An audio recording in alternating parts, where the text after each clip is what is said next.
엘리야의 뒤를 잇는 엘리사는 하나님의 은혜로 엘리야의 뒤를 이어서 귀한 사명을 감당합니다. 엘리야는 우리가 잘 알고 있는 것처럼 하나님이 크게 쓰셨던 하나님의 선지자예요. 하나님이 그를 회립바람으로 데리고 올라가셨습니다. 길갈에서 베델에서 여리고, 여리고에서 요단강을 건너가며 엘리야 곁에 있어서 갑절의 능력과 영감을 얻길 원했던 그는 결국 그것은 사람이 줄 수 있는 것이 아니라 하나님만이 주실 수 있는 것이라는 얘기를 듣게 됩니다. 마침내 사모하는 그의 모습을 살피신 하나님께서 불병거 또 불말로 두 사람을 떼어놓고 그리고 회립바람으로 엘리야를 데리고 죽음을 보지 않고 하늘로 올려가게 했습니다. 어찌 보면 그가 이 땅에서 끼친 남다른 영향이 만약 그의 시신이 있다면, 또 인간들은 틈만 있으면 미친 짓을 잘하기 때문에 또 그 시신을 신봉하게 되거나 또 엉뚱한 일들을 벌일 가능성이 많았으므로 하나님이 그의 시신을 찾지 못하도록, 아니 하나님이 그의 죽음을 보지 않도록 하나님이 하늘로 데려가셨습니다. 그의 뒤를 잇는 엘리사, 위로부터 떨어지는 엘리야의 겉옷을 손에 잡고 요단강을 건넜던 것처럼 그렇게 요단강을 후려치며 엘리야의 하나님은 어디 계시냐고 소리를 지르고 하나님은 그 강을 건너 마침내 그 건너편에 있었던 선지자의 생도들이 엘리야에게 임했던 영감이 엘리사에게 임하게 됐다는 사실을 보게 하셨습니다. 엘리야를 따르듯이 많은 선지 생도들이 엘리사를 따릅니다. 어느 날 엘리사를 열심히 배우고 따르길 원했던 선지자 생도들이 어느 날 갑자기 자원하는 마음에, 또 스스로 누구도 시킨 짓은 아니나 그들의 마음에 일어난 중심으로 기숙사를 더 넓은 곳으로 이전하고 기꺼이 이 일을 위해 자신들은 수고를 아끼지 않겠다고 얘기를 해요. 요단강가에 가서 그곳에 있는 나무를 베어 그곳에 넓은 기숙사를 짓고 누구든지 마음껏 출입해가며 너도 나도 하나님의 거룩한 일에 사명을 감당할 수 있는 그런 기회를 제공하자고 얘기했습니다. 이미 이들이 자기의 모든 것들을 뒤로 한 채 하나님의 거룩한 일에 자신을 드리고 있는 사람이라는 것을 감안한다면, 그런 중에도 그것이 또 뭐가 부족해서 이제는 더 큰 수고 일들을 자청하는가?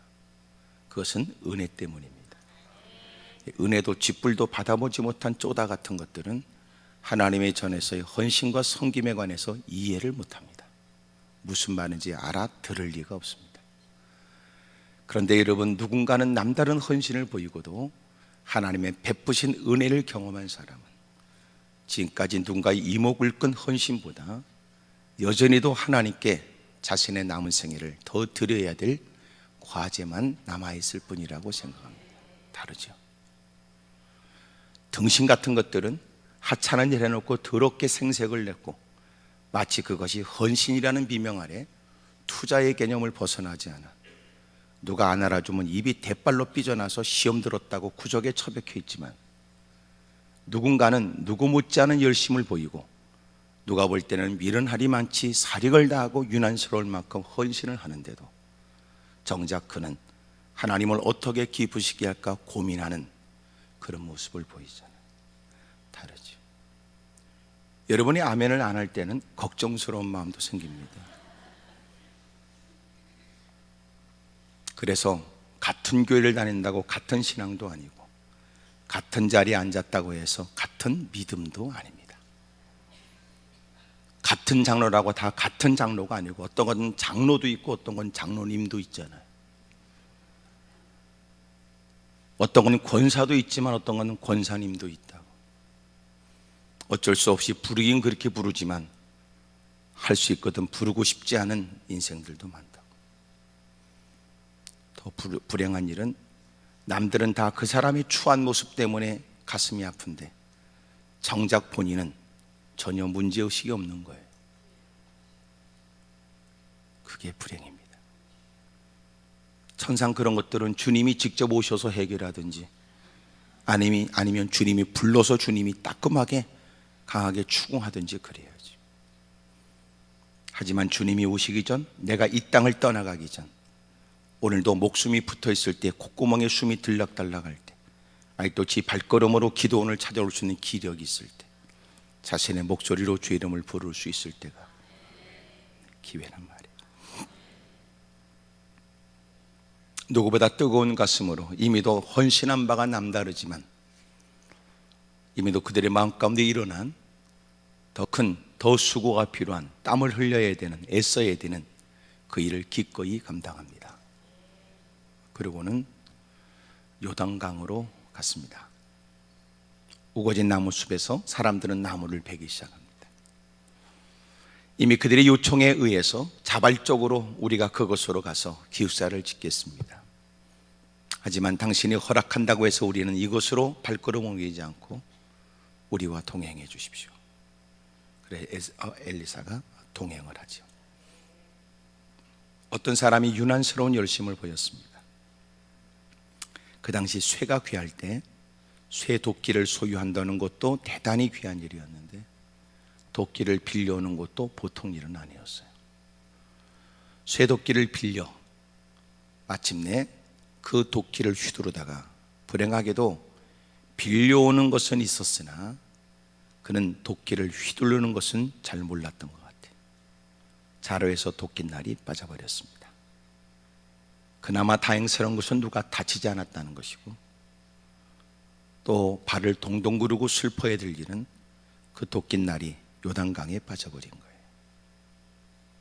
그럼 발을 동동 굴렀습니다. 소리를 질러댔습니다. 너도나도 구슬땀을 흘리며 했었던 일들은 중단이 됩니다. 사람들은 몰려들었습니다. 소리를 지르고 이거 빌려온 건데 어떻게 했으면 좋겠냐고. 사람들도 다 자기 일처럼 걱정을 합니다. 다행스러운 건 동행한 엘리사가 그 사연을 듣고 어디에 빠뜨렸냐고 물었습니다. 사람이 뭘 잃어버려도 뭘 잃어버렸는 걸 아는 건 중요하고, 어디서 잃어버렸는가를 아는 건 중요해요. 주님이 계시록에 너희가 무엇을 잃어버렸는지 가르쳐 주지요. 첫사랑을 잃어버린 것에 대해서. 하지만 그것을 어디서 잃어버렸는가 잘 생각하래요. 생각은 대단히 중요해요. 생각 없는 신앙은 가짜예요. 생각 없이 교회를 출입하는 건 거지 같은 것들이에요. 그는 아무리 유난스럽게 못된 짓을, 엉뚱한 짓을 해도 못된 짓이 될 가능성이 많아요. 언제나 교회 생활은 막연하지 않아요. 생각하고 하는 거예요. 생각하고 교회를 출입해야 됩니다. 생각하면서 설교를 들어야 됩니다. 자신을 생각해야 됩니다. 일상에서 주님을 깊이 생각해야 됩니다. 이젠 생각의 질이 달라졌습니다. 생각의 폭이 넓어집니다. 생각의 깊이도 달라집니다. 이제는 그런 이 땅에 있지만 천국을 생각합니다. 다르죠. 그러니까 생각이 달라지지 않은 건 100% 가짜입니다. 100% 가짜. 몸뚱아리는 교회 안에 들어와도 생각은 밖에 있는 못된 이들과 다를 바 없는 더러운 생각을 가지고 들어와. 교회 안에서 직분을 빙자하거나 성경 몇 구절 암송하여 떠버리면서 아주 마귀짓을 하는 사람 많습니다. 헌신한다고 다 좋은 신앙 아닙니다. 헌신의 이유가 더 중요합니다. 그가 무슨 생각을 하고 있는지. 그래서 이렇게 다 앉아 있어도 우리는 계속 변화되어야 될 사람이라는 걸 부인할 수 없죠.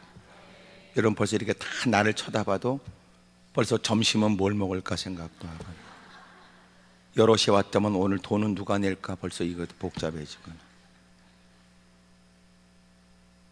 그래서 더러운 어둠의 세력이 우리를 잡아뜨리는 건요 간단해요. 이렇게 폼 잡고 앉아 있어도 생각이 딱 침투해요. 졸지에 잘 듣고 있다가도 집중력을 떨어뜨리면 순간 생각은 휙 하고 돌아섭니다. 엉뚱한 생각. 끼리끼리 앉아 수다를 떠는 옆에 애들도 그 대화 속에 뭐라고 쭝얼거리고 따라하다가 어느 순간 무슨 얘기 듣고 생각이 딱 떠오르면 자신의 생각이 거기에 없고 집구석가 있는 겁니다. 그러니까 원수마귀가 우리를 잡아뜨리는 건 너무나 간단해요. 성령 충만이라는 게 뭐예요? 그 생각이 통제되는 거예요. 그러니까 교회 안에 기어 들어온 것들이 성령 충만한 게 아니고 더러운 인간들에게 성령 충만을 위해서 기도하도록 가르쳐요. 아줌마, 아주머니, 아줌마, 뭐 하고 있어? 질 앞에서 학생이야? 아가씨? 아이고 참나. 내가 뛰어내려가. 그러니까 이렇게 올라왔다고 하는 게 중요한 게 아니고 생각이 중요해요. 생각. 성령 충만이 뭐냐면 그 생각이 성령님께 통제되는 거예요. 통제. 그게 성령 충만이에요. 부들부들 떨고 따따따 뚜뚜뚜 그짓거리 하는 게 아니고, 성령 충만은 성령님이 그의 삶을 전체를 다 장악하는 거예요. 그의 마음과 생각을 통제하는 거예요. 그러니까 그 인간이 어디 있느냐가 아니고요, 그 인간이 거기 왜 있냐가 더 중요해요. 그러니까 우리는 예배를 드리면서 신앙의 변화가 있고 깨달음이 있고 다짐이 있고 문제로부터 벗어날 힘을 얻고 하늘의 지혜를 얻게 되고 또 감당할 수 있는 힘과 믿음과 또 도움을 받는데, 어떤 거는 앉아가지고요 엉뚱한 헛소리 하다 간다고. 사람의 마음밭은 네 가지인데 그 중에 하나가 길가와 같은 밭. 말씀이 증거되는 현장에 그는 존재하지만 말씀과 전혀 관계없다. 원수마귀가 그 말씀을 가르쳐버린다. 순간은 말씀을 듣고 고개를 끄덕거리고 동의한다. 하지만 달라진 거 없다. 환경의 삶의 고난과 환난, 핍박과 어려움이 다가오면 다 때려쳐버린다. 어떤 사람은 하나님 말씀을 다 듣는다. 그에게 핍박과 고난이 있는 건 아니지만 근심과 염려가 있다. 한숨만 팍팍 쉬다가 말씀과 전혀 관계없이 지 맘대로 산다. 착한 마음으로 말씀을 듣고 인내로 열매를 맺는 사람, 그 사람이 옥토 같은 마음의 사람, 복 있는 사람이라. 여러분, 여전히 몸뚱아리는 거져 있지만 생각은 달라지는 거예요. 그러니까 늘 10년 전에도 20년 전에도 그 교회 다니고 있지만 그 인간이 아니라고요. 어느 날 불현듯 결정적 순간에는 그 인간이 아니라는 걸 아는 거예요. 하는 짓을 보면 되지. 모든 문제에 대한 사고가 그렇지, 대처 능력이 그렇지, 위기를 만날 때마다 그가 행하는 모습 바라보면 뻔히 드러나지. 고집만 세집니다. 위선만 많아집니다. 거짓말 많아집니다. 뻔뻔해집니다. 말도 안 되면 나중에는 나이 얘기합니다. 말도 안 되면 자기 직분 얘기합니다. 나중에는 악으로 대하는 거예요. 악으로. 그래서 교회는 통제가 필요해요. 통제. 적어도 우리는 누가 통제하는 건 아니지만 하나님에 대한 의식을 가진 통제의 느낌이 있어야 되잖아요. 건강한 교회는 뭐냐면 하나님에 대한 두려움을 갖는 게 교회예요. 정상적 교회예요. 가장 건강한 교회는 뭐냐? 하나님의 통제를 느낀다, 하나님을 두려워한다, 하나님을 의식한다. 그걸 뭐라고 그래요? 경외한다고 그래요. 근데 이런 경외하는 걸 못 느끼면 교회에 누가 있어야 돼요? 깡패 같은 거 하나 있어야 돼. 깍두기 머리. 옛날 술집, 옛날 영화관 같은 데 있는 기도. 그래야 못된 것들이 엉뚱하지 못하지. 근데 교회는 하나님에 대한 경외심도 없어, 깍두기 머리도 없어. 개판이죠. 뻔하죠. 악선인데 어떻게 통제해요? 미친다는 거 어떻게 통제합니까? 아랑곳하지 않는 그놈의 새끼를 어떻게 합니까? 눈에 배던 거는 그의 펜을 어떻게 합니까? 그러니까 한국교회는 이 지경이 돼버린 거예요. 제가 얘기했잖아요. 교회는 그러므로 두 가지 필요하다. 기도하든지 기도가 있든지. 기도하든지 그것은 하나님에 대한 의식을 갖고 존중하는 마음으로 하나님께 통제를 구하고 하나님의 인도를 구하는 기도 생활을 하든지, 기도가 있든지 하나님이 무섭지 않으면 누군가라도 무서워서 어쩔 수 없이 행동을 제약받든지, 이런 거. 밖에 나가면 여러분 다 겁나요. 자식 새끼도 겁나. 이제는 부모가 여러분 나이가 들고 자식이 성장하게 되면 자식을 더 의존할 처지라면 여러분 자식이 더 두려워. 밖에 나가면 아무 소리도 못해. 왜? 세상에 나가면 못된 것들이 많으니까. 교회를 제일 만만하게 생각합니다. 그리고 문제죠. 그리고 그런 것들만 모여있으니 교회는 파당을 짓게 되고 패거리가 되고, 그리고 서로가 끝발 힘을 겨루고 결국 그 틈을 비집고 들어오는 게 이단과 사입이고, 그러니 그 와중에 하나님 말씀에 집중할 시간이 없으니까 신앙은 성장 없이 세월만 보내니까 나이는 퍼먹고 장로 권사 집사는 더럽게 늘어나고 아무것도 없습니다. 나는 여러분이 아무리 싸납게 쳐다봐도 이 말을 철회할 마음이 전혀 없어요.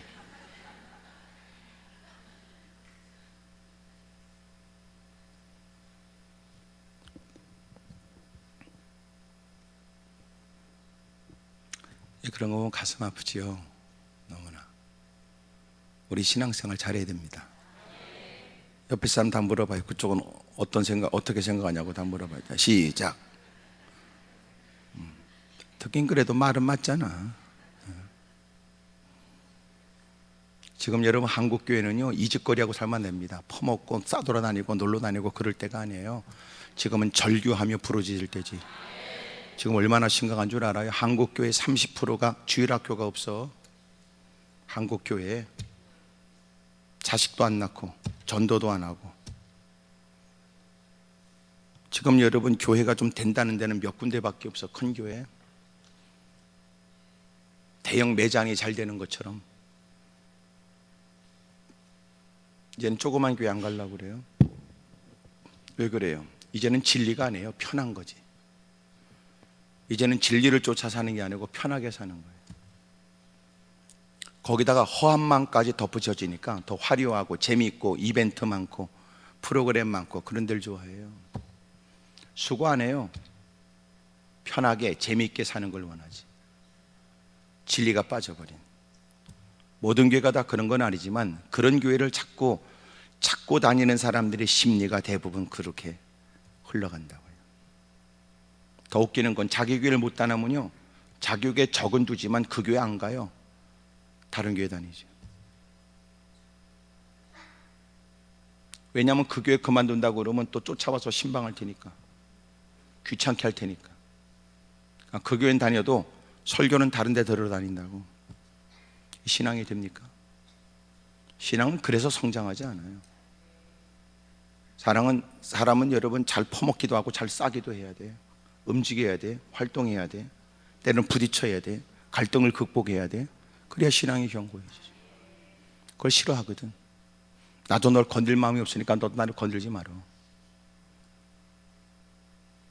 하나님 나 사랑하게 해주세요. 가로 열고 고놈만 빼놓고. 그게 신앙입니까? 네 맘대로 사는 거지.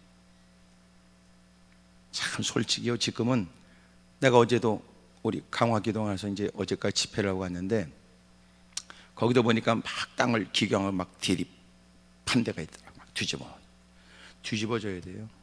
워낙 땅이 안 좋으면요 땅을 더 깊이 뒤집어야 돼요. 깊이. 기적의 사과라는 책 여러분 보셨어요? 그 전에 일본의 어떤 사람이 10년이 되도록 땅만 읽었다고. 땅만. 근데 희한한 게 땅이 가꿔지니까 사과가 썩질 않는 거예요. 놀랍죠? 본래 썩는 게 아니랍니다, 사과가. 그러니까 땅을 갖고 놨는데 10년 동안 땅만 갖고 놨는데 사과가 썩지 않는 거예요. 저기 나하고 수준을 좀 맞추세요. 고개라도 좀 끄덕거리겠어요. 처음 듣는 것처럼 그러고 앉았지 말고. 꼭 무슨 책도 안 읽으면 성경이나 대빵 많이 읽는 것처럼 보이잖아. 그러지 말아요. 그러지 마라.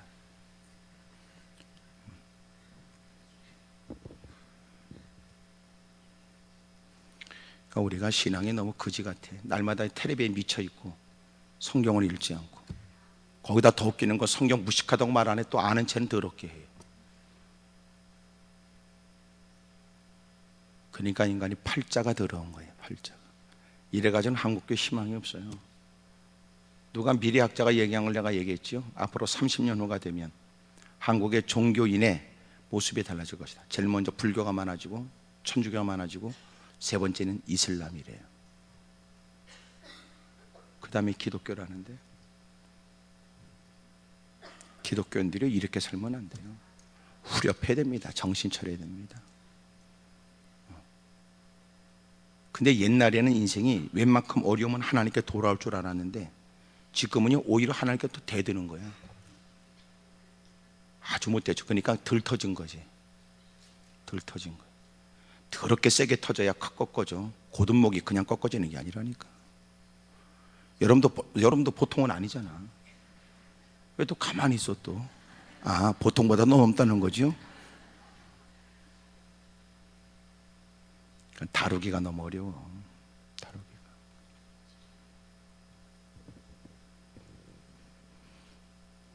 마침내 발을 동동 구르고 괴로워하는 그에게 어디냐고 물었고 마침내 생각을 하고 여깁니다. 그랬더니 그곳에다 나뭇가지를 베서 그냥 던져요. 그러니까 이미 깔아앉는 무더운 색덩어리를 찾기 위해서 그래 물에 뜨는 흔하디 흔한 나뭇가지를 그 위에 띄우는 거예요. 그러니까 쇳덩어리가 떠오르잖아요. 오늘 제가 작은 건 작은 게 아닙니다. 오늘 그 말씀 드리려고 그러는 거예요. 첫째, 작은 건 작은 게 아니에요. 뭐가요? 열심은 대단했잖아요. 빌려서 했어요. 임에도 헌신했어요. 누가 시킨 것도 아니에요. 자발적이에요. 흔하니 흔한 도끼도 아니에요. 사정을 했겠죠. 자기 집을 짓기 위해서도 아니에요. 생계 수단도 아니에요. 그래서 도끼를 빌려왔어요. 문제는 빌려오는 열심, 빌려올 만한 좋은 배경, 빌려오기 위해서 여러분 노력한 일들 대단하잖아요. 누구보다도 꼭 굳이 그렇게 할 거 있나? 남들도 다 그렇게 안 하는데 그냥 형편 따라 하면 되지. 그러나 그는 남달리 주님을 향한 열정, 이왕 멋지게 잘하고 싶은 마음, 받은 바 은혜가 기인되었을 테고, 여러분 쉽지 않은 것을 가서 사정을 해서 빌려왔어요. 문제는 그 빌려온 대단한 열정의 열심에 비하면 그가 도끼날을 잃어버리지 않게 도끼날이 도끼자루에서 빠지지 않도록 하는 지혜로운 것은 작은 거였어요. 조그만 쐐기 하나 박으면 돼요. 덜렁거리는 도끼자루에서 도끼날 사이에 조그만 쐐기 하나 조그만 탁 박아놓고 탕탕탕 세워서 바닥에 치고, 그러면 덜렁거리는 게 없어져요. 딱 손에 딱 잡으면 손에 감길 만큼 딱 느껴져요. 휘두를수록 결과도 좋아요.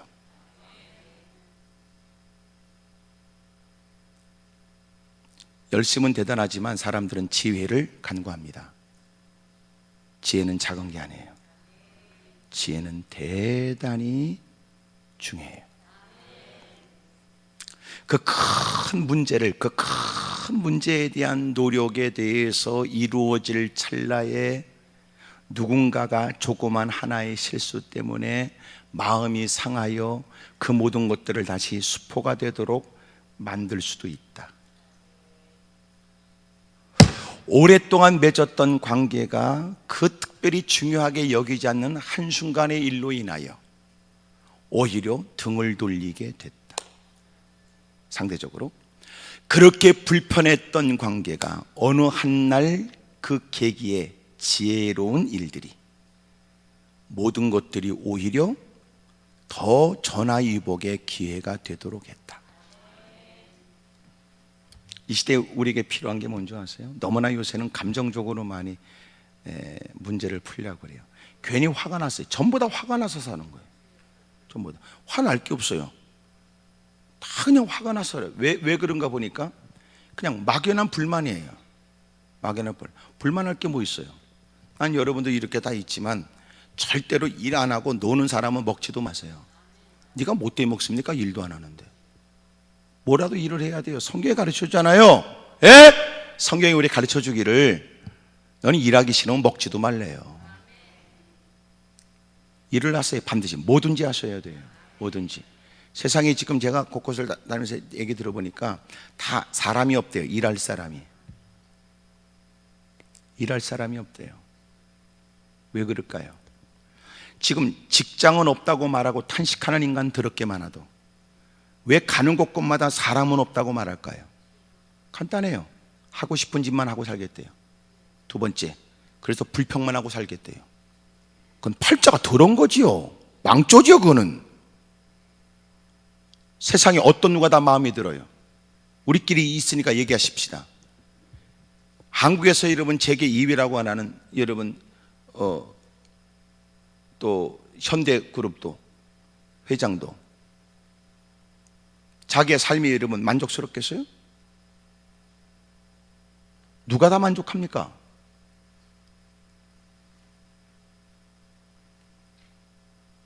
나는 저와 여러분들이 자꾸만 일할 생각은 안 하고 책임만 전가하고 분노만 하고 원망만 하고, 이거는요 대단히 위험한 병리적 현상이에요. 감사하세요. 감사. 예? 지금도 병상에 누워가지고 말이죠, 겨우 몸을 일으켜 겨우 창밖으로만 세상을 접하는 병상에 누운 사람 얼마나 많은 줄 알아? 참나 웃기네. 일 안 하려면 먹지 마세요. 일하려면 뭐든지 하세요. 뭐든지 잊지 마세요. 제가 늘 하잖아요. 하나님은 좋으신 하나님입니다. 하나님은 좋은 일을 주십니다. 하나님은 좋은 것만 주시지 않습니다. 하나님은 좋은 일이 되게 하십니다. 따라서 하세요. 하나님은 좋으신 분입니다. 다시, 하나님은 좋은 일을 주십니다. 하나님은 좋은 것만 주지 않습니다. 하나님은 좋은 것이 되게 합니다. 해봐요 여러분. 시작. 이해를 해요. 한 번 하고 어떻게 하겠어. 한 번 더 할 테니까. 하나님은 좋으신 하나님입니다. 하나님은 좋은 일을 주십니다. 하나님은 좋은 것만 주지 않습니다. 하나님은 좋은 일이 되게 하십니다. 다시, 하나님은 좋으신 하나님이십니다. 하나님은 좋은 일을 주십니다. 하나님은 좋은 일만 주지 않습니다. 하나님은 좋은 일이 되게 하십니다. 다 옆에서 시작. 옆에 사람 보고 해요. 나한테 그러지 말고. 내가 알려달라고 그랬어. 참. 따라서 하세요. 하나님은 좋으신 하나님입니다. 하나님은 좋은 일을 주십니다. 하나님은 좋은 일만 주지 않습니다. 하나님은 좋은 일이 되게 하십니다. 다시 시작. 옆에 사람 보고.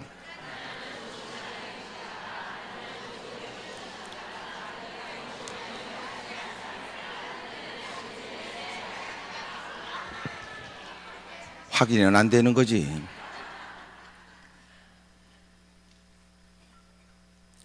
여러분, 그것조차도 하나님이 좋은 일이 되게 하실 줄은 왜 안 믿냐 그 말이에요. 왜 하나님이 좋은 일을 안 줘? 이게 아니고, 니까짓 게 뭔데 좋은 일이 나쁜지 어떻게 알아요? 웃기는 인간이지. 니까짓 게 어떻게 합니까? 하나 물으십시다. 오늘 좋다고 내일도 좋겠어요? 오늘 좋은 일이 10년 후에도 좋겠어요? 그래서 여러분은 부부끼리 만나 사는 걸 그렇게 후회합니까? 오늘 좋은 게 앞으로도 좋을 건 누가 알아?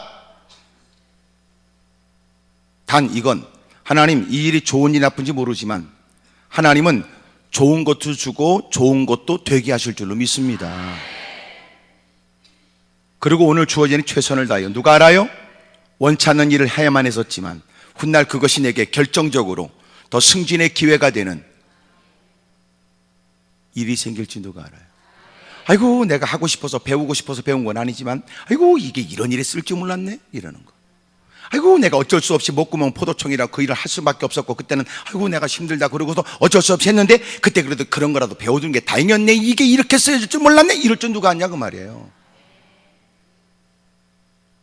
그러니까 인간이 병리형상, 이 더러운 생각이 사람 망치는 거예요. 오늘 하면서도 불평, 하면서도 원망, 하면서도 짜증.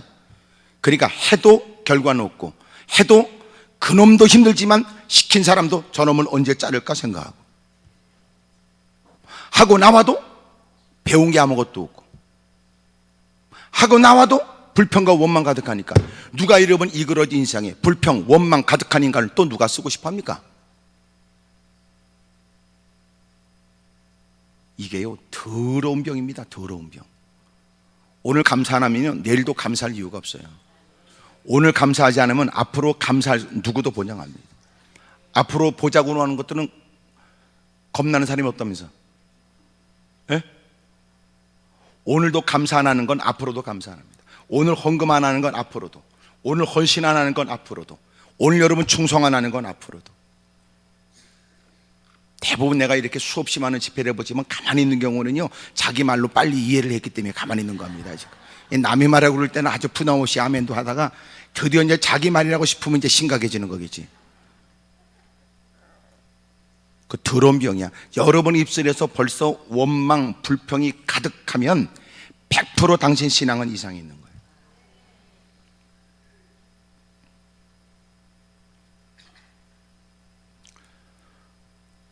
참 사람이 지혜가 없어요. 적어도 이런 거죠. 성경은 적극적으로 너희가 감사해라 이 말이 전에 네가 불평한다고 해서 유익이 뭐가 있었냐? 소극적으로 생각도 해보라는 거예요.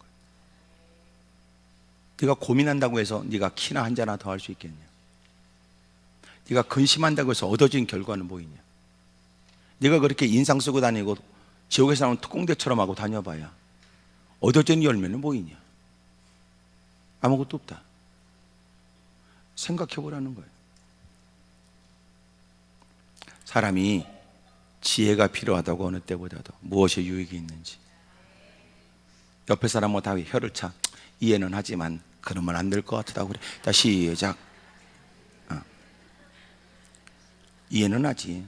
그럼요. 내가 볼 때 당신이 인격적으로 보이는데 그렇게 심통 부리는 거 이해는 하지. 뭔 일 있을 거라고. 그런다고 얻어지는 유익이 뭐가 있어? 당신 인상 쓰고 여러분 집구석에 들어가 봐야 짖는 개새끼는 발로 찰 테고, 왜 개를 찾냐고 또 딸이 또 악을 쓰면 그년하고 또 한판 붙을 테고, 절대 집구석은 여러분 얼음판이 될 테고, 뻔한 거 아닙니까? 오늘 특별히 성산에 올라왔으니까 못된 거 다 떨쳐버리고 가세요. 내가 여러분 볼 때도 여러분은, 근데 여러분 오늘 다 착해 보여. 착해 보여. 문제는 그 속을 누구도 모른다는 거니까. 오늘 올라와서 여러분 마음껏 여러분 하나님께 찬송하고 기도하고, 기도가 잘 안 되면요 막 힘이라도 쓰고 가세요. 왜냐하면 힘이 좀 빠져야 집에 가서 착해지거든. 너무 힘이 많아서 오만 데 싸돌아다니면서 이상한 짓 하는 거야. 악이라도 쓰고 막 주역 안 되면 죽여라고 그러든지, 막 주님 저를 죽이세요 그냥 막 악을 쓰든지. 요새는 왜 이렇게 불평이 많은가 보니까 힘이 너무 많아서 그래. 주체하지 못한 에너지, 워낙 여러분 열량의 것들을 너무 많이 퍼먹어가지고 그래서 이게 오만 데 싸돌아다니는 거야 이게. 그리고 엉뚱한 데 가서 이상한 짓 하고, 이렇게 올라와서 막 열심히 사력을 다해요 좀. 그리고 집에 가서 좀 조용하게 살아. 또 이렇게 또 기도하라고 그러면 또 이렇게 기도까지 올라와서 또 가만히 있어. 또 집에 가서 또 그 힘을 쓰니까 복잡해지. 야 너는 기도원에 왜 갔다 왔냐 그러지. 근데 이게 막 부들부들 떨고 힘을 빼야 그 다음에 사람이 자기를 찾더라고. 그러니까 한나도 열심히 기도할 때 눈물 쏟고 통곡하며 사력을 다해 기도하다가 얼마큼 시간이 지나니까 심정을 통하는 기도가 되는 거예요. 억울하도 느껴지고 힘들다고 느껴지니까 여러분 견딜 수 없는 자신의 마음을 막 쏟아놓지, 막 가슴 치며 눈물을 쏟고 막 통곡하고 막 기도하다가 겨우 이렇게 마음이 가라앉으니까 비로소 주님 앞에 있다는 의식을 갖게 되고 무엇이 옳고 그른지 분별하게 되고, 그리고 심정을 통하는 기도를 하고, 그리고 그의 삶엔 복이 있잖아요. 오늘 올라온 여러분들은 한결같이 하나님의 자비와 긍휼이 있기를 바랍니다. 옆에 사람 다 이해해줘. 다 옆에 사람 얼마나 힘드냐고 다 이해를 해줘. 시작.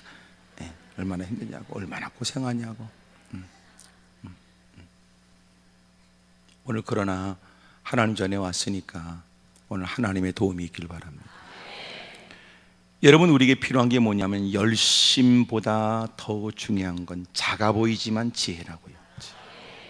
무엇이 우리가 현명하지? 말 한마디도 마찬가지. 우리도 그러잖아. 아하고 오하고 다르다고. 괜히 하찮은 말 한마디, 토시 하나 때문에 마음이 불편한 거예요.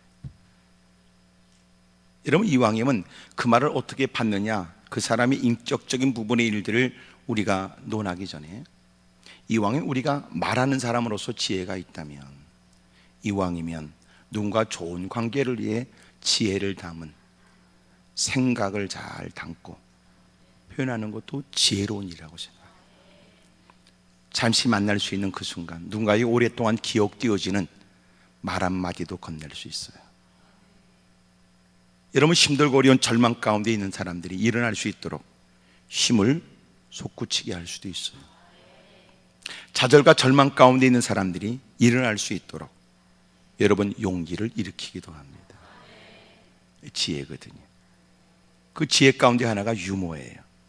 그 유머는 어떻게 생기느냐? 지혜와 더불어 마음에 여유가 있어야 유머가 생깁니다. 쫓기는 듯 하면 유머가 없어. 근데 누군가는 힘들고 어려운 중에도 그 짧은 시간 그 유머로 사람들의 분위기를 바꾸기도 하거든요.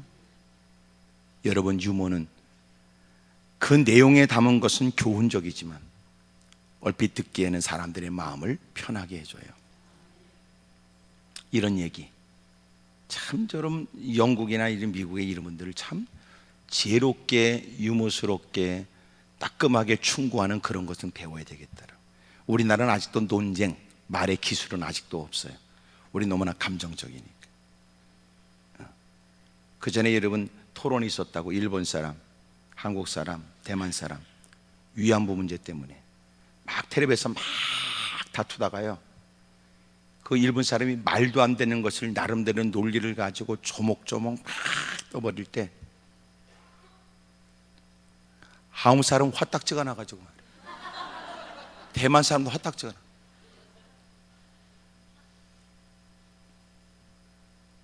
그냥 뛰쳐나가가지고 끝나버렸어. 안 된다니까. 그러니까 벌써 대화라고 하는 건 상대방의 얘기를 듣고 그 사람이 더 할 말이 없도록, 듣는 사람들이 더 무엇이 옳고 그른지를 선명히 알 수 있도록 또렷하게 근거를 가지고 얘기를 해야 되는데, 우리는요 이성적인 게 아니라 감성적이에요. 한국 사람은 DNA가요 감성적이에요. 그래서 뭐라고 그래요? 성질이 지랄 같다고 그러잖아요. 충동적이에요. 욱 하면 그다음부터 없어요. 눈에 뵈는 거 없잖아요. 나만 그래? 아주 사람을 이상하게 만드네.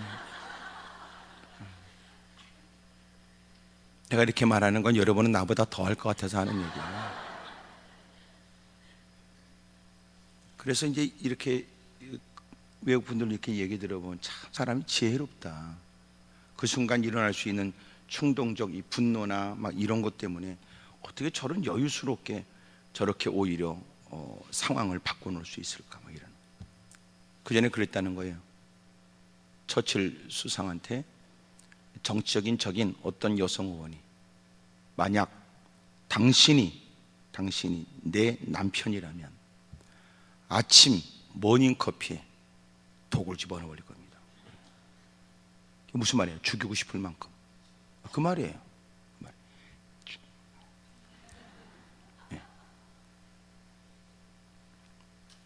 이야, 얼마나 황당했겠어요?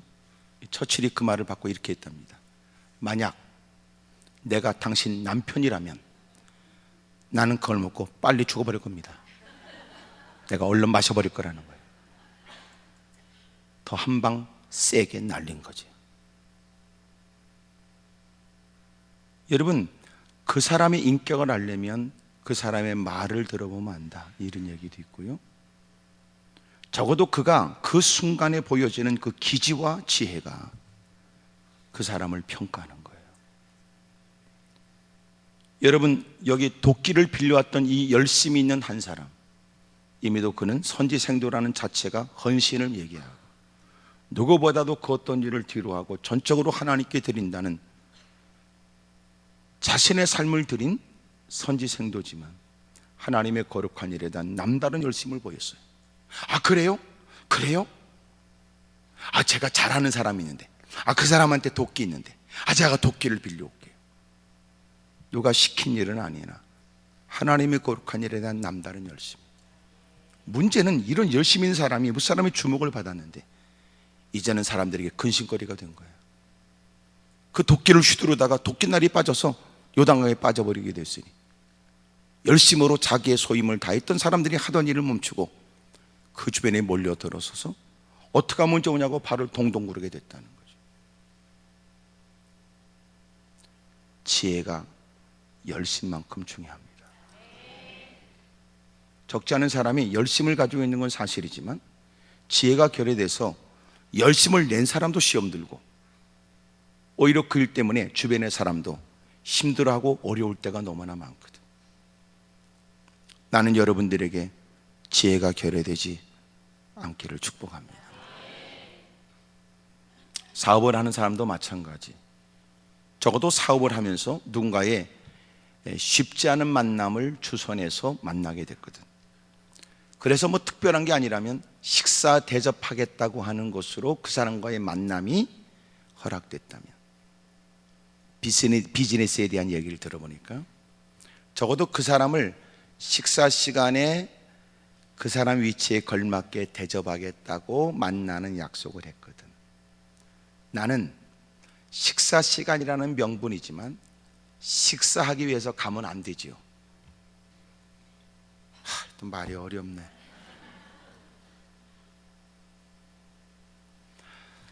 그 사람과의 만남을 위해 노력을 해서 식사 시간 식사 대접한다고 하는 거, 어차피 당신도 식사하는 거 아니냐, 그러니까 내가 식사 대접하겠다 라고 해서 귀한 시간을 내어서 만나는데, 그 사람은 밥을 먹기 위해서 나와도 나는 밥 먹으러 가면 안 되잖아.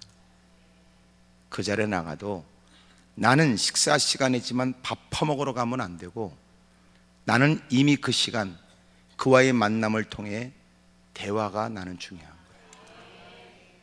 근데 등신 쪼자들은 같이 밥 먹으러 가면 되겠냐. 그래서 진정코 지혜로운 사람은 이미 밥을 먹고 간다는 거예요. 속을 든든히 채워 앞에 깔아놓은 식사 때문에 회가 동하여 대화를 잃어버리지 않도록 나는 이미 먹고, 단 그분은 식사할 때 그 사람과의 대화를 하는 거예요. 그게 지혜다, 그 말이에요. 사람을 만나 서로가 인사하면서 대부분 하고 있는 것처럼 서로가 악수를 할 때 사람이 느끼는 손끝이 상대방의 손이 차면 이미 그 사람에 관해서 부정적 마음이 앞선대. 상대방의 호감을 주는 방법은 손이 따뜻해야 된다.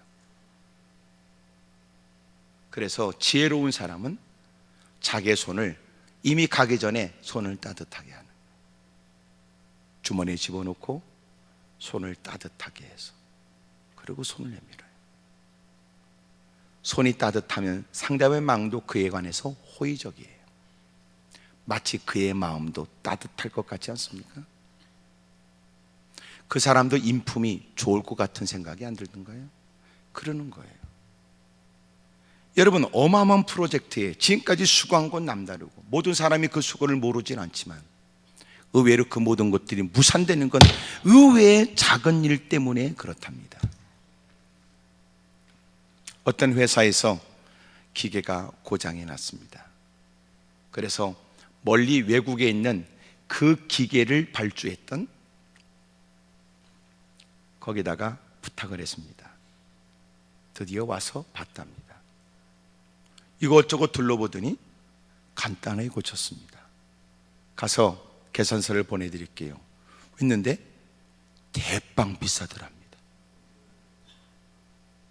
아니, 내가 볼 땐 간단했는데 왜 이렇게 비싸요? 예, 고치는 거는 별로 돈이 안 들어갑니다. 뭐가 문제인지 그게 비쌉니다.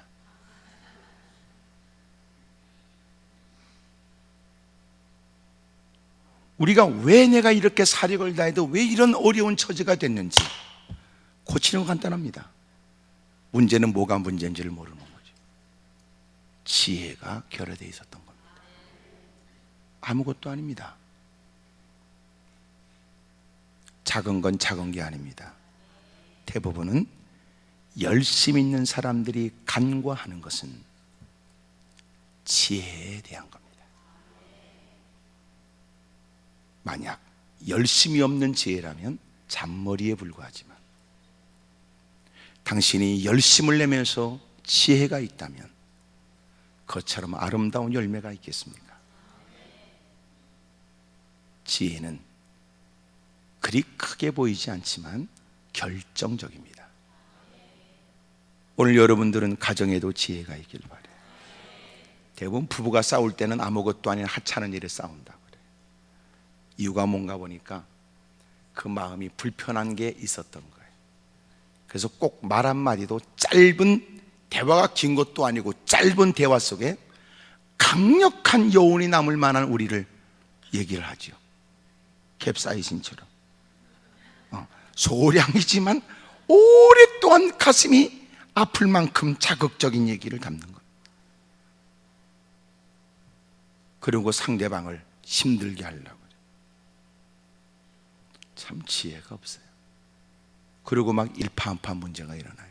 나중에 내가 더 이상 너하고 못 살아 막 이렇게 얘기하는데 알고 보니까 아무것도 아니에요.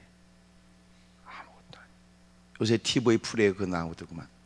부부끼리 갈등하는 거 방송사에서 개입하여 몰래카메라도 비추고 쫓아가서 상담도 받아보라고 자꾸 권면하고 마지못해 상담을 받고 그리고 서로가 둘이 마주 앉아 상담사 앞에서 얘기하다가 그리고 서로가 가졌던 마음 표현 안 했으나 고생한 걸 안다는 얘기 말은 안 했지만 힘든 거 안다는 얘기 뭐 그 말 들으니까 상대방의 눈에 눈물이 그렁그렁 맺히고 나도 잘한 게 없다고 그러고 고생한 건 나도 누구보다 잘한다고 그러고 그리고는 아무것도 특별한 대단한 건 아닌데 서로가 그만 더 이상은 만날 길이 없는 것처럼 힘들다가 그 벽이 와르르 무너지더라고요. 평상시 우리가 지혜가 없었던 거예요. 사실은 여러분 말 한마디 하면 아무것도 아니랍니다. 미안해, 고마워, 이름은 간단하대. 우리는 그 말을 안 해. 참, 남자들은 사내다워서 그 말을 안 해.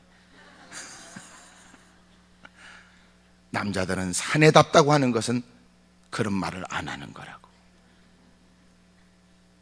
근데 여자들은 네가 사내든 남자든 상관없이 그 말 좀 해보라는 얘기거든. 근데 요새 더 무서운 건 여자들이 더 무서워진다는 거예요.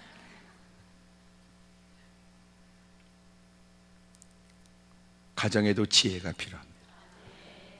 겉으로는 물질 핑계대지만 물질도 아니고 겉으로는 이런저런 이유를 앞세우지만 그것도 아니다. 어떻게 하면 지혜로워질까요? 성경을 자꾸 접하면 돼요. 사람이 그를 깨우치지 못한 문맹이라도 하나님의 전에 다가와 말씀을 잘 경청하면 지혜가 생깁니다. 할 수 있거든 세상에 많은 읽을 거리 가운데도 성경을 좀 진득하니 마음을 두고 읽게 된다면 세상의 간교함을 이겨낼 수 있는 지혜를 얻을 수 있습니다.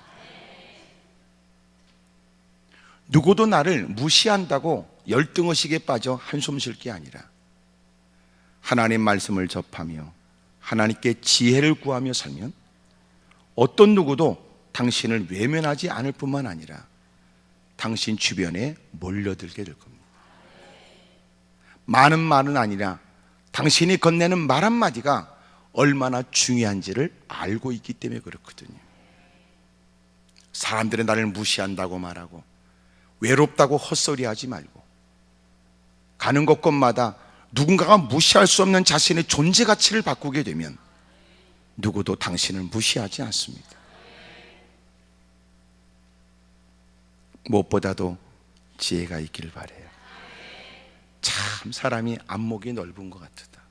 생각이 깊은 것 같다. 어쩜 사람이 서로가 갑론을박하는데 그 가운데도 그의 말 한마디에 모든 사람들은 다 하던 말을 멈춘다. 기꺼이 너도 나도 그 말에 동의하고 싶어한다. 고개를 끄덕거리고 수긍한다. 그 일을 다 좋아하고 손뼉을 쳐준다면 얼마나 좋아요. 지금 이때는 사람의 감정이 격하여 생각도 없이 살아갈 때 어느 때보다도 현명하게 깨어있는 사람의 지혜로움이 필요하다. 여러분 가정에 여러분 때문에 평안과 행복이 있기를 축복합니다. 우리가 막 서운한 게 뭐냐면 내가 누굴 위해서 이렇게 죽도록 일하는데 내가 누구 때문에 이렇게 애를 쓰는데 그것 때문에 자기가 성질 부리고 지가 자빠지잖아요. 그러니까 그 열심만큼 우리가 지혜가 필요하다. 지혜. 내가 남다른 수고에 관해서 내가 주장하고 강조하는 것보다 오히려 내가 그렇게 열심을 하면서도 지혜로운 처신이 사람들의 마음에 다 스며들어요. 그리고 더 감동을 주고 깊은 울림이 있게 한다. 지혜가 없다. 지혜. 오늘 하나님 앞에 하나님 날 열심도 있게 하시고 지혜도 결여되지 않게 해주세요. 근데 이제 이런 대화가 사실은 열심을 내지 못한 사람들은 이해가 안 돼. 이미 열심을 냈으나 수고에 대한 결과가 시험거리로 다가오거나 열심을 냈지만 기대했던 열매가 없게 되면 그것 때문에 우리가 스스로 좌절하는 경우가 많아요. 아이고 목사님 이제 다 그만둘랍니다. 나한테 언제 한다고 얘기한 적도 없는데 다 짜가져 오더니 다 그만둔다고. 너는 누구냐? 이제 힘드니까 그러겠지. 너무 힘드니까. 나름대로 사력을 다고 애썼는데 왜 내게 이런 힘들고 어려운 일이 있는지에 대한 거예요. 대부분 보면 누군가 의도적으로 그를 아프게 하는 경우도 있지만 그가 지혜가 없어요. 한번 그런 얘기를 했어요. 하나님이 우리에게 물질과 환경에 좋은 요건을 주었을 때 누군가는 우리를 시비 걸거나 시기할 수도 있겠다. 얼마든지. 그래서 우리끼리 있으니까 이기지 하나님의 환경을 더 좋게 하셨을 때 우리는 정말 지혜가 필요해요. 열심을 내고 난 다음에 그 열심히 가치 있게 만드는 방법은 지혜가 있어야 돼요. 지혜가 결여되면 어둠의 세력이 틈탈 일이 너무 많아요. 이들은 열심으로 최선을 다했고 누구보다 열심을 다하는 그 사람을 주목했겠으나 오히려 그것은 그가 더 낭패를 경험하게 되는 일이 되었으니 이유가 뭔가 보니까 조그만 쐐기 하나 박아놓으면 끝날 일을 그가 그만 휘두르다가 도끼날이 빠져버린 거예요. 지혜는 작아 보이지만 하찮지 않습니다. 두 번째 작은 건 뭘까요? 여기 무거운 쇳덩어리가 물속에 빠졌습니다. 사람들이 다 탄식하고 한숨 쉰 걸 보면 이게 발목이 차는 시냇물이 아니었다는 걸 느끼잖아요. 여러분 깊은 요단강에 풍덩 빠져버렸어요. 여기 요단강은 지금 보고 있는 이스라엘의 요단강이 아니에요. 그러니까 요단강에 빠졌다고 하는 것은 그들이 탄식하고 좌절하고 절망할 만한 일이었어요. 그런데 동행했던 엘리사가 나뭇가지를 잘랐습니다. 얼마든지 손을 뻗으면 누구라도 할 수 있는 일. 그리고 그 나뭇가지를 빠졌다고 하는 그곳에다가 물에 띄었습니다. 무거운 쇳덩어리가 떠오른 거예요. 이럴 때 아멘 하면 그 사람한테 좋은 일이 있죠. 네, 지나갔습니다만은 누가 볼 때 그들이 만난 당황스럽고 어려운 일에 비하면 나뭇가지를 그 물에 띄운다는 건 무척 작아 보여요. 작은 일이 아니었어요. 그 무거운 쇳덩어리가 떠올랐다고요. 기도가 그렇게 인식될 수 있습니다. 사람들은 기도의 일들을 작은 일 내지는 하찮은 일 정도로 여겨요. 만난 큰 문제에 비하면 기도하는 것은 넋두리 정도라고 생각하거나 누가 볼 때는 하찮은 일로 여길 수 있어요. 더 이상 방법이 없으니까 구석진 곳에서 탄식할 거라고 생각해요. 더 이상 방법이 없으니까 저렇게라도 하는가 사람들은 혀를 찰 줄 몰라요. 하지만 그것은 하찮지 않았으며 작은 일이 아니에요. 그의 구석진 곳에서의 그의 기도를 하나님이 들으시는 겁니다. 어떤 누구의 마음도 움직일 수 없는 어려운 처지였는데 하나님이 움직이시는 겁니다. 부모라도 자식을 움직이기 어려워요. 이제는 자식한테 워낙 잘 퍼먹여놔가지고 자식이 잘 말을 안 들어요. 이제는 어렸을 때 부모의 협박 공갈도 통하지가 않아요. 오히려 여러분 자식을 향해서 견디다 못해 손을 딱 들면 자식은 그 손을 붙들고 왜 이러십니까? 이럽니다. 좀 더 크면 조심하셔야 돼. 요새는 못된 인간들도 많으니까. 여러분 어떻게 감당이 돼요? 세상의 마음을 빼앗긴 자식을 돌이킬 방법도, 엉뚱하고 이상한 짓에 몰입하고 있는 가족들에 관해 발을 동동 구르고 눈물로 호소해도 전혀 달라지지 않는 모습 앞에 어떡합니까? 완력으로도 안 됩니다. 가지고 있었던 부모로서의 권위로도 안 됩니다. 눈물을 뿌리며 그의 마음의 감정에 동요가 있길 원하지만 그것도 통하지 않습니다. 누가 볼 때는 더 이상 방법이 없어 하찮아 보이는 것처럼 사람들이 외면하는 일일지 모르지만 하나님을 향한 마음으로 무릎을 꿇고 기도하는 어느 날 하나님이 하시는 거예요.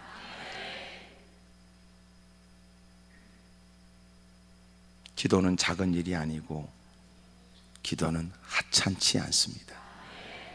기도하면 하나님의 능한 손으로 그를 건져내줘요. 펴신 팔로 도와줍니다.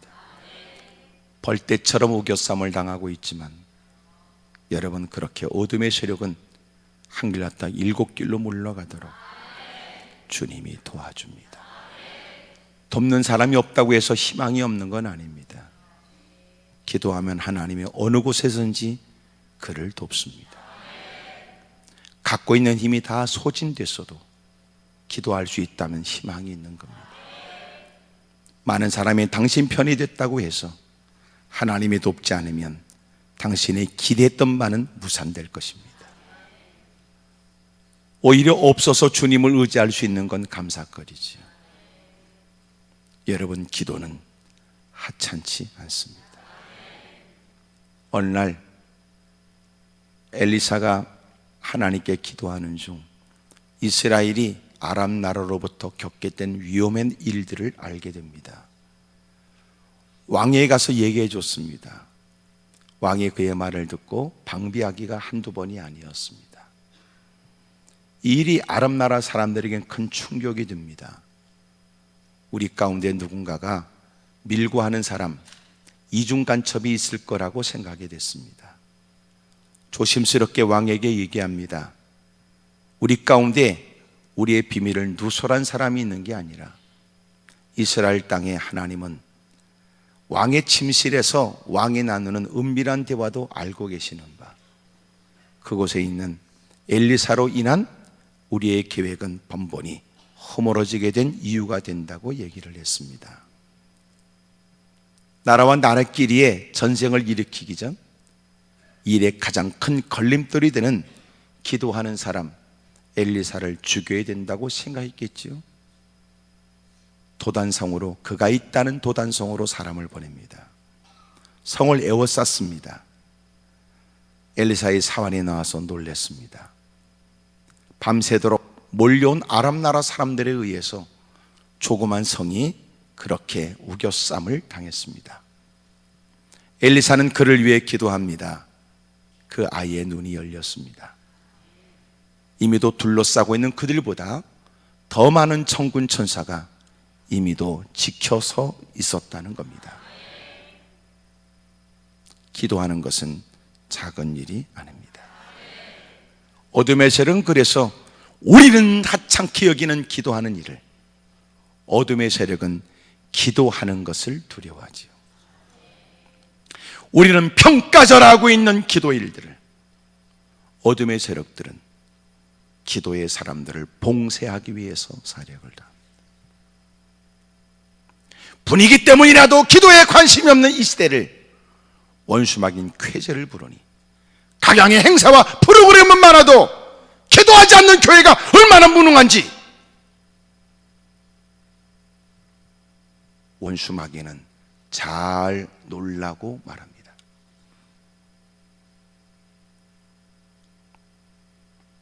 하지만 기도하는 사람은 끊임없이 도전하고 급기야는 교회 안에서조차 기도를 중히 여기는 것을 유난스러운 일로 몰아가기 시작합니다.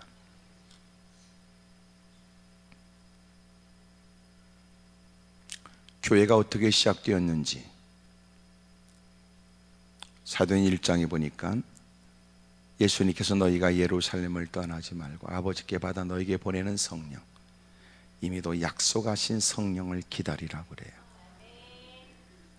120명이 모여서 기도했습니다. 그리고 그 기도의 모임이 교회가 되는 겁니다. 교회는 기도가 없으면 강도의 구렬이 됩니다. 교회의 시작은 기도의 모임으로부터 시작되는 거예요. 하나님의 위대한 일을 위해 고민하는 건 중요하지만 그 일을 하기 전 기도의 일이 우선되어야 됩니다. 기도 없이 일하는 건 저주스러운 일입니다.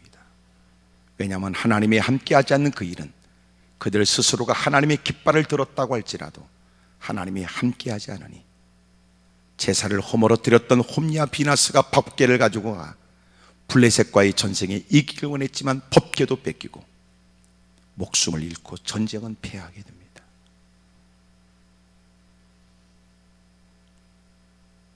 사랑하는 여러분, 무엇보다도 기도하는 일이 우선이 되어야 되고 기도하는 일을 중요시 여겨야 됩니다. 아무리 큰 문제를 만날 때 할지라도 기도하면 됩니다. 다수의 사람과 관계된 일일지라도 엎드려 기도하는 그는 소수인 듯 보여지지만 그의 기도를 들으시는 하나님은 위대하시다. 작다고 해서 무시하면 안 됩니다. 작은 나사나 풀림이 큰 우주 개발의 우주선을 여러분 숲으로 돌아가게 만듭니다. 작은 것은 작은 게 아닙니다.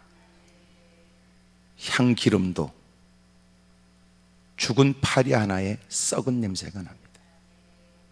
작은 건 작은 게 아닙니다. 주님은 기도하는 일을 중요시 여겼습니다. 문제는 우리는 기도한 일을 점점 작게 여기는 거죠. 그리고 급기야 하찮은 일로 여깁니다. 급기야 이제라도 깨워 기도하겠다는 사람을 유난스러운 사람으로 몰아버리는 겁니다. 이거는 어둠의 세력의 계략입니다. 작은 게 작지 않았습니다. 누구나 할 수 있습니다. 산에서 가지 하나 꺾어내는 건 어렵지 않은 것처럼 누구나 할 수 있습니다. 어린아이의 손끝에도 가지를 얼마든지 쥘 수 있는 것처럼 누구든지 어느 때든지. 하지만 그렇다고 해서 기도를 하찮게 여기면 안 됩니다. 기도하라고 하신 주님이 기도에 응답해 주시기 때문입니다. 그러므로 지혜는 하찮지 않습니다. 기도도 하찮지 않습니다. 말씀을 경히 여기면 요익이 없습니다. 짧은 시간이라도 하나님께 무릎을 꿇으면 당신은 누구보다 현명하도록, 누구보다도 하나님의 도움을 얻을 수 있도록 하나님이 도와주실 줄로 믿습니다. 열심을 냈다가 실망하는 분이 있어요? 지혜가 원인일 것입니다. 어려움을 만나 낙심하고 계신 분이 있습니까? 더 이상 방법이 없다고 넋두리하지 말고 기도가 그 문제를 해결할 것입니다. 오늘 저와 여러분들이 어떤 누구라도 헛된 발걸음이 없기를 바랍니다. 지혜도 있기를, 그리고 기도한 만큼이나 확신 속에 돌아갈 수 있기를 주의 이름으로 축복합니다. 기도하겠습니다. 무릎을 꿇지요, 두 손을 가슴에 얹겠습니다.